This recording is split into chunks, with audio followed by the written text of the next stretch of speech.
ஓம் தத்புருஷாய வித்மகே வக்ரதுண்டாய தீமஹன்னோ நந்தி பரசோதயா. குரு பிரம்மா குரு விஷ்ணு குரு தேவோ மகேஸ்வரராய.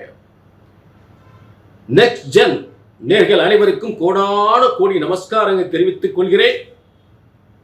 இன்றைய தினம் வைகாசி மாத பலன்கள். வைகாசி 1 முதல் வைகாசி 31 வரை, 15/5/2026 முதல் 14/6/2026 வரை இருக்கக்கூடிய வைகாசி மாத பலன்கள். அதாவது காலபுருஷ தத்துவத்திற்கு 2ஆம் இடம் தனஸ்தானத்தில் சூரியன் பிரவேசிக்கின்ற ஒரு காலம்தான் வைகாசி மாதம். காலபுருஷ தத்துவத்திற்கு 5ஆம் அதிபதி அதிர்ஷ்டக்காரகன் பூர்வ புண்ணிய ஸ்தானாதிபதி. மிகப்பெரிய உலகத்திற்கு உங்க எல்லாருக்கும் நல்ல அதிர்ஷ்டத்தை தரக்கூடிய வைகாசி மாதம். ஏகப்பட்ட திருமணங்கள் எதற்காக அந்த வைகாசி மாதம் நிச்சயிக்கப்பட்டு நடக்கப்படுகிறது. வைகாசி மாதம் திருமண வைபவங்கள், சுபயோக அத்தனை காரியங்களும் வைகாசி மாதம் நடக்கும். இதன் என்ன காரணம் அப்படின்னா, சுக்கிரனுடைய வீடு ரிஷபராசி 2ஆம் இடம். பலவிதமான செல்வ யோகங்களும், தொழில் யோகங்களும், வருமான யோகங்களும், திருமண யோகங்களும் ஏற்படுகின்ற ஒரு வைகாசி மாதம். இதற்கு காரணம் உலகத்திற்கு அதிர்ஷ்டத்தை தருகின்ற காலபுருஷ தத்துவத்துக்கு 5ஆம் அதிபதி என்று சொல்லக்கூடிய அதிர்ஷ்டக்காரகன் சூரியனாகப்பட்டவன் காலபுருஷ தத்துவத்துக்கு 2ஆம் இடத்திற்கு சம்பந்தப்படும் பொழுது, 2ஆம் இடம் அதாவது என்னன்னு கேட்டீங்கன்னா, காலபுருஷ தத்துவம் அப்படின்றான அதை முதல்ல புரிஞ்சுக்கணும். அப்படின்னா உங்களுக்கு புரியும். அதாவது உலகத்திற்கு நன்மை தரக்கூடிய, எப்படி நம்ம சுய ஜாதகத்துல லக்னத்திலிருந்து 1ஆம் இடம் 2ஆம் இடம் 3ஆம் இடம் பார்க்கிறோமோ, அதே போல காலபுருஷ தத்துவம் அப்படின்றது மேஷம் முதல் 12 மீனம் வரை இருக்கக்கூடிய அந்த 12 கட்டங்கள். இதுல முதல் கட்ட லக்னமா எடுத்துக்கணும். மேஷத்தை லக்னமா அடுத்து இந்த உலக பலன்களை சொல்லும் பொழுது மேஷத்தை லக்னமா அடுத்து அதற்குரிய பலன், அதுக்கு 5ஆம் அதிபதி அதிர்ஷ்டக்காரகன். மேஷத்துக்கு 5ஆம் அதிபதி அதிர்ஷ்டக்காரகன் என்று சொல்லக்கூடிய சூரியன் மேஷத்துக்கு 2ஆம் இடமான உலகத்திற்கு தனத்தையும் செல்வத்தையும், பொன் பொருள் செல்வம் வாரி வழங்கக்கூடிய தொழில், வேலை வாய்ப்பு, திருமண யோகம், சொத்து யோகம் என்று தரக்கூடிய 2ஆம் இடத்தில் அதிர்ஷ்டக்காரன் சூரியன் உட்காரும் பொழுது உலகத்திற்கு மிகப்பெரிய ஒரு செல்வங்களை தரப்போகிறார். அதற்காகத்தான் சித்திரை மாதம் முடிஞ்சதும் வைகாசி மாதம் ஏகப்பட்ட திருமணங்கள், ஏகப்பட்ட வீடு வாசல் கட்டக்கூடியது, ஏகப்பட்ட சுபகாரியங்கள், அதாவது புதுமனை புகுவிழா நடத்துவது அத்தனையுமே இந்த வைகாசி மாதம் நடக்கும். புரிஞ்சுட்டீங்களா? அப்ப இந்த பிரம்மசாஸ்திரப்படி உங்கள் ஜனன ஜாதகத்திலிருந்து லக்னத்திலிருந்து பலன் எடுக்கும் பொழுது, பொது பலன்கள் சொல்லும் போது மேஷத்தை லக்னமாக வைத்து உங்களுக்கு பலன் சொல்ல வேண்டும். அதன் அடிப்படையில் தான் இந்த காலபுருஷ தத்துவம் உங்களுக்கு இந்த விளக்கம் கொடுத்துக்கிட்டு இருக்கேன். அப்ப காலபுருஷ தத்துவத்துக்கு அதிர்ஷ்டக்காரகன் அந்த காலபுருஷ தத்துவத்துக்கு 2ஆம் இடம் தனஸ்தானத்திற்கு வரும்பொழுது உலகத்திற்கு நல்ல செல்வங்கள் பெருகும், தொழில் பெருகும், வருமானம் பெருகும், சுபகாரியங்கள் நடக்கும். புரிஞ்சுட்டீங்களா? ஆக அப்படிப்பட்ட டாக்டர் கலைஞர் அவர்கள் முன்னாள் முதல்வர் கலைஞர் அவர்களுக்கு இந்த வைகாசி மாதம் பிறந்திருக்காரு. அவர் ரிஷபத்தில் சூரியன் இருக்கும். நாட்டே ஆண்டார். பல செல்வங்களை, கோடிக்கணக்கான செல்வங்களை கட்டி ஆண்டார். சரி, அப்படிப்பட்ட வைகாசி மாத பலன்களை நம்ம பார்க்க போறோம். இப்ப இது பொது பலன்.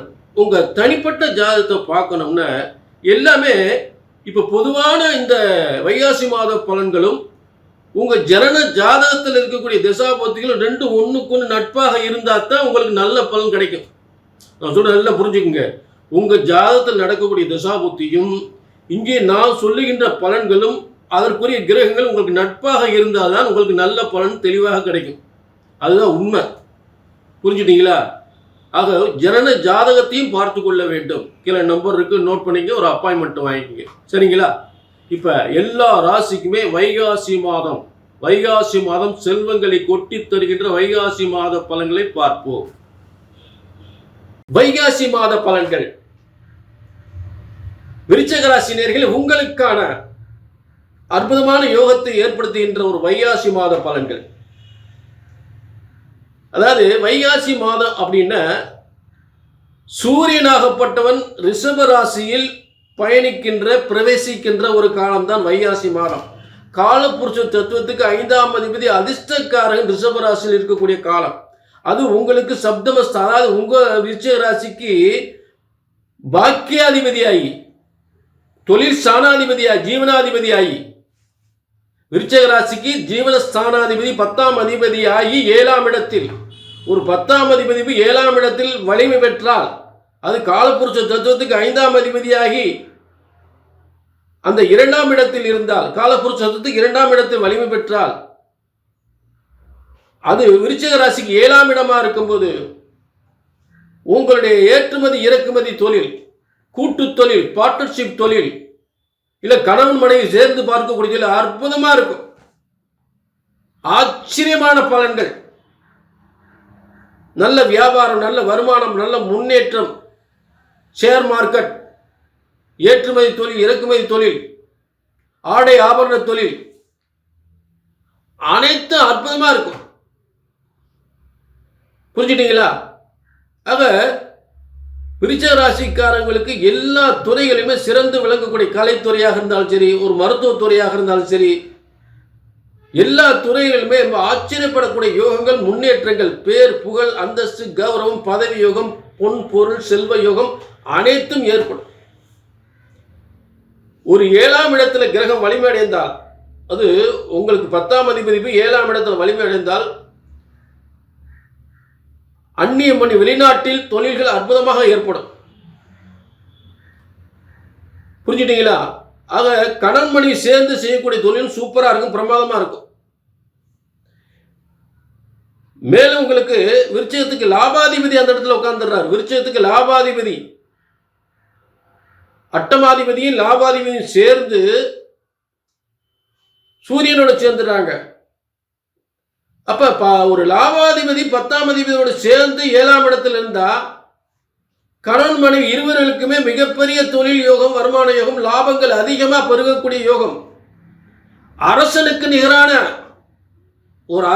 நிகரான ஒரு சம்பாத்தியம், அரசனுக்கு நிகரான பதவி, ஆச்சரியப்படக்கூடிய யோகம் நிச்சயமாக விருச்சிக ராசிக்கு உண்டு, நிச்சயமாக உண்டு. அதிகாரத்துவம் அந்த ஒரு உத்தியோகத்தையும் பதவியும் தரக்கூடிய செவ்வாய் 6ஆம் இடத்தில் ஆட்சி பெறுகிறார்.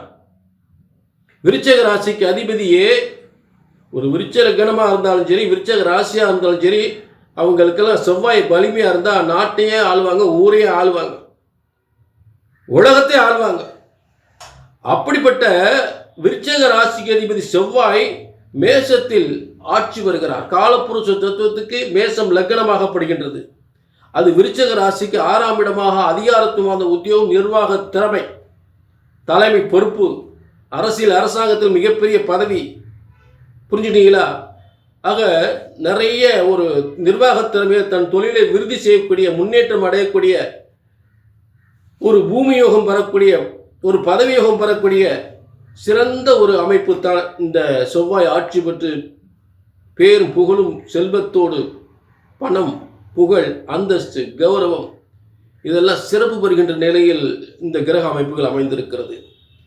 அதில் மாற்று கருத்தே இல்லை. ரொம்ப அற்புதமாக இருக்கு. மேலும் உங்களுக்கு இந்த வைகாசி மாதத்தோட சிறப்பே இந்த சூரியனும் செவ்வாயும் இருக்கக்கூடிய அமைப்பு தான். மேலும் புதன் சூரியனோடு சேர்ந்திருக்கிறது. ஏன்னா சூரியன் புதன் உங்களுக்கு 10ஆம் அதிபதி 11ஆம் அதிபதி 10, 11 சேர்ந்து 7ஆம் இடத்துல ஒன்று சேர்ந்து இருந்துட்டாலே அதை விட ஒரு சூப்பரான ஒரு காலம் இருக்காது. பிரமாதமாக இருக்கும். வெற்றி மேல் வெற்றி. ஆக இத்தனை சிறப்பு அம்சங்கள்,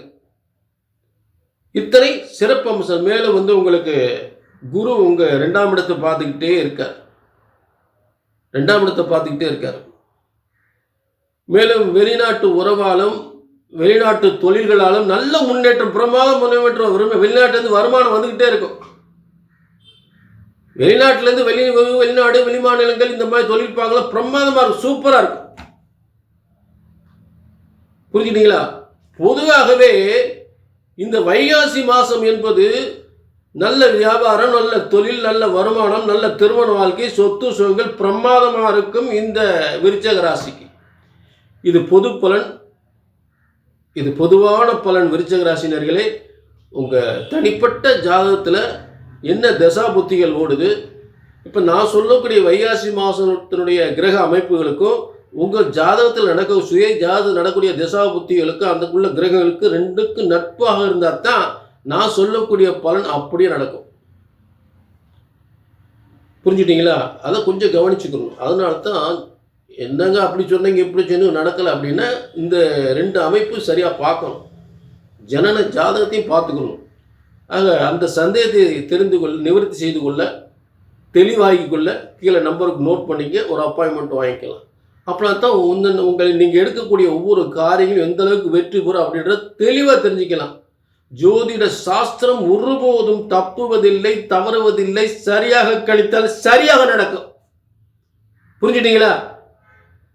ஒரு ஜோதிடத்தின் பலன் சொன்னது நடக்கலைன்னா ஒன்று ஜாதகம் தப்பா இருக்கல, ஜோசியம் தப்பா இருக்கணும். இதுதான் உண்மை.